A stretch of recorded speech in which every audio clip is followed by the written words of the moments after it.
Aheri times खेड्यातील बातमी शहरापर्यंत। अहेरी येथील महिला व बाल रुग्णालयात मंजूर असलेल्या 16 वैद्यकीय पदांपैकी बहुतांश पदे अद्याप रिक्त असल्याने माता व बालकांना अपेक्षित आरोग्य सेवा मिळत नसल्याचा आरोप नगरसेवक अमोल सुधाकरराव मुक्कावार यांनी केला आहे।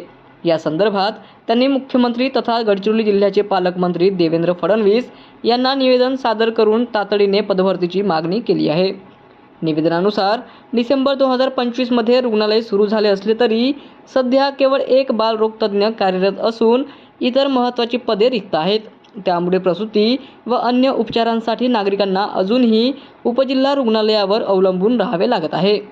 महिला व बाल रुग्णालयातील तसेच इतर रुग्णालयांतील रिक्त पदे 28 जून 2026 पर्यंत भरावीत, अन्यथा 29 जून रोजी रुग्णालयासमोर ताडा ठोको आंदोलन व 30 जून पासून राजे विश्वेश्वरराव महाराज चौक येथे आमरण उपोषण करण्यात येईल असा इशारा नगरसेवक अमोल मुक्कावार यांनी दिला आहे।